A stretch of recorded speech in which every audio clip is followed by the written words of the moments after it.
Now, a lot of times you want to create a texture on your set and you're not quite sure what to use. So what I say is experiment. Go out and find things and see how they work. And one of those things I found is a product called Roof Patch. Now it's actually for patching roofs. And what's really nice about it is it's water soluble. You can wash your brushes out with water. And it's really thick and it dries rubbery. So which means it can hold up so there's movement. You can do curved pieces, you can do rounded stuff. It works for a lot of things. And there's a lot of different kind of looks you can get. So I'm gonna show you some of those right now. So the first look we're gonna go for is for a wood grain. So what I'm gonna do is take an old brush, don't use something nice, something old. I don't normally base coat, but I've done it just to make sure you can see it. So you don't need to base coat with this kind of technique. You can go straight onto the bare wood or the bare masonite or whatever you're using. So the first thing I want to do is lay on the roof patch. You want to use a pretty good amount. And I like to brush in the way my grain is going to go on my wood if I'm doing a wood grain. It'll just help me out in the long run. But for roof patch, I'll often wear gloves. It'll just save you a lot of grief in the long run. And since your hand is really not getting into the actual product, you don't have to worry about it gumming up your gloves that much. So I like to do, when I'm doing wood grain like this, I prefer to do it in separate pieces from the finished piece, if at all possible. So you should talk to the person building the scenery and say, I really need to do that piece separate. You can do it with other things, but it just creates a lot of hassle and a lot of time masking things out. All right, so I've laid on a fairly even coat. Clean your edges with your finger. I'm really big about using your hands as much as possible. And so the next tool you're going to want to use is, this is called a wallpaper brush. Now a little bit harder to find than they used to be, but these are brushes you use to put on wallpaper. And they're very stiff, but they're kind of a nice short bristle, and you want something that's got a really tight give back to it, so it doesn't give too much. You don't want something that's really loose. You want something pretty tight. And so what I like to do is create a wood effect. Now I can just do a straight run, or what I like to do is create knots, because the more detailed you get to it, the more realistic it's going to look. So what I like to do is start and then kind of move in, move down. Oh, I think I want another knot, and move back. So you clean your brush off in your can. Rough patch isn't hugely expensive, but it's not cheap. So you want to save as much product as possible. So it's always good to kind of put it back. And so what I'll do is create the other side of my knots.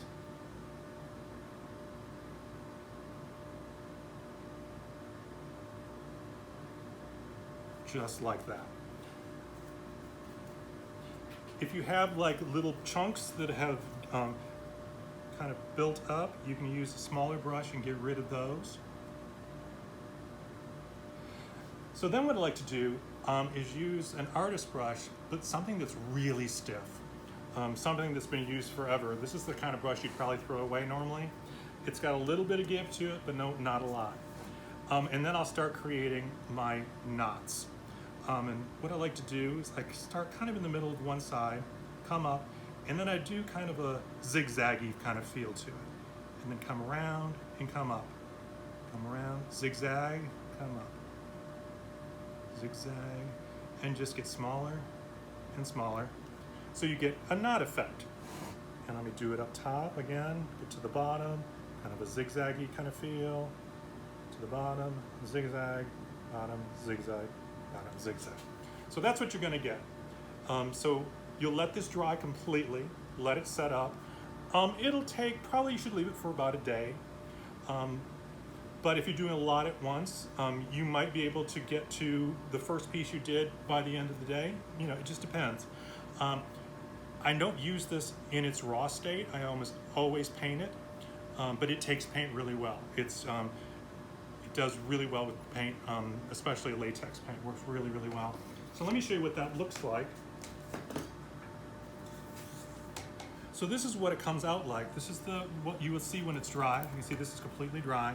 Then I base painted it black, and then I did a dry brush of kind of a rusty brown, and then a yellow dry brush on top of that.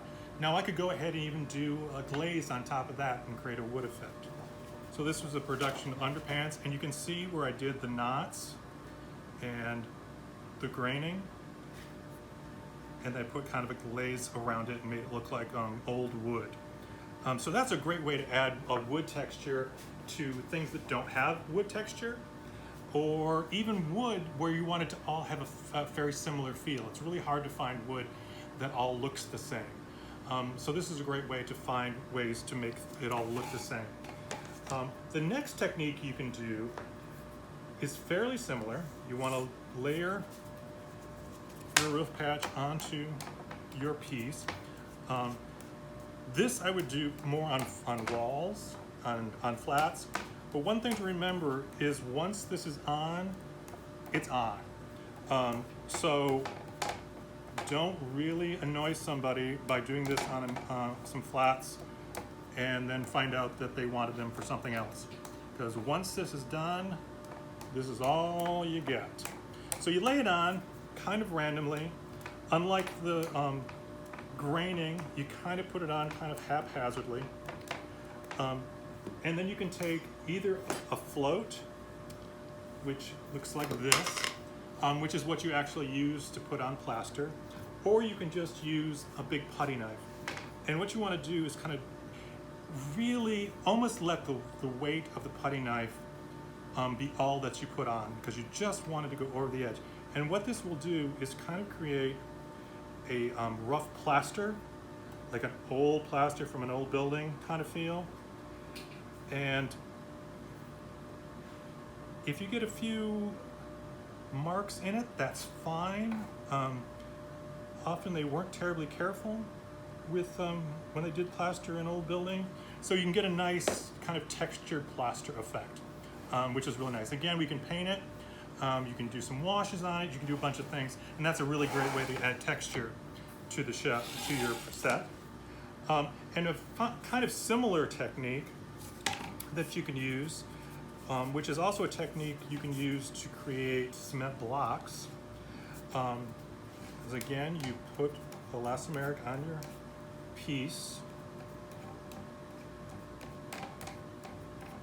and instead of just painting it on, you stipple it.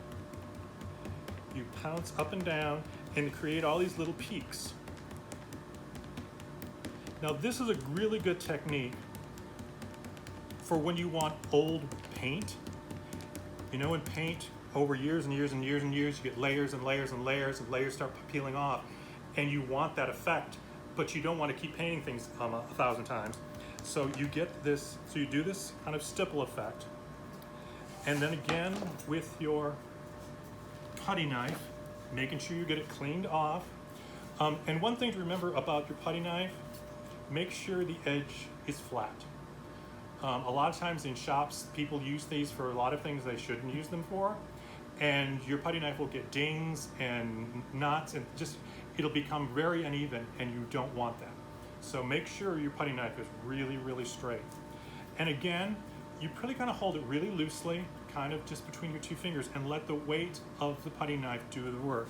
So you're going to drag it over the top, and you're going to create all these little fissures in the paint. If you don't like a place, you can go back in, add some more, do it again. No one is going to know. So this is more of a kind of a pebbly look. You can see this door behind me. That's why we did this door. We created this look. Some stuff all over. And then just layers and layers of paint over the top of it. So that's a really great way of adding kind of a old paint kind of texture to the show. This is a show called Pipeline, and that's how I did these cement blocks. I used tape, and I usually use what we call spike tape, which looks like this. You might use it on your stage already to mark out where things go. It's a nice width to do grout, but any tape that's, that kind of a width that looks like it's a grout width will work just fine. Color does not matter because you're just using it to take it up. So what you do is you tape out your grid with your tape. You do any one of these effects, probably not your wood grain effect, but one of these effects on top, take your tape up, and then you have a more dimensional cement block look. And here's an example of how that kind of looks when done. See, this is where I taped it. I took the tape up. This is the kind of stippled look, and this is more of the plaster look. So you can do them all together. And this I just kind of misted with some dark brown spray paint, kind of rubbed it all over the place to kind of get it into the cracks. And if that's all you want to do, that's great. But it paints up really, really well. It does, unfortunately, it does scratch. So I wouldn't use it in really high traffic areas or someplace somebody's going to really be using it really too much work on it. So try to keep it in places that's kind of out of the way. But it holds up pretty well, but just be aware of that. So that is texturing with Roof Patch. Have some fun with it. I hope you enjoy it.